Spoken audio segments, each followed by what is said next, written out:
Right, I just wanted to talk about girls and boys. So because we don't leave it as a surprise anymore, we didn't know what we were getting until we got it. Now you know very early on whether you're having a girl or a boy.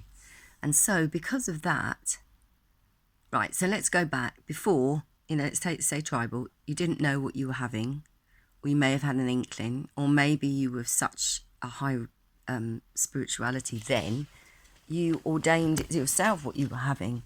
You knew when to conceive, etc., to get a boy or a girl or whatever.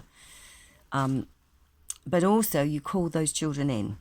Yeah, you and your partner, brought in with love, wanted that child, called it in. And that's what you're supposed to do when you make love to people that, you're with and want to have children with, is you call in the sort of soul that you want, and you call in, that they have all the qualities that, all your good qualities, and they're, the family qualities and all of those things. Maybe tell them the stories of the family so that they learn in the womb. I remember my mum talking to me when I was in the womb, absolutely, without a doubt. And I think I'm slightly different because my mum played nothing but classical music to me when I was a child. I really only lived off red grape juice. Hardly ever ate a thing. It was light as a feather, happy as Larry, never cried. Really well-adjusted person, actually, I think.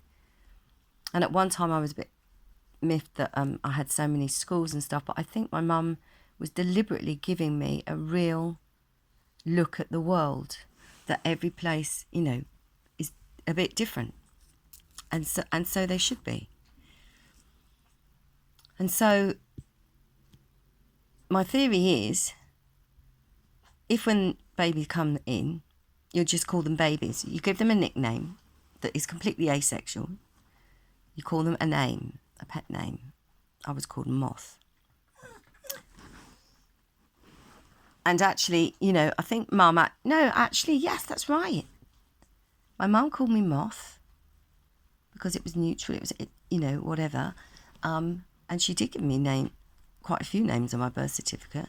But I also now seem to be remembering that at one stage we talked about names and she said, what do you want to be called? You can be called anything that's on your birth certificate. You can be called, that. But I loved Moth at that time, so I stayed Moth. So see, it was again, my mum was always giving me choices.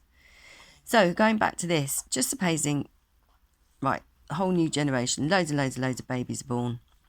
And this time, everybody grows their hair long. You don't cut any child's hair. And we already know that the frequency of that, especially with the Red Indian Braves, that's why they had long hair, so that they were more in tune with things.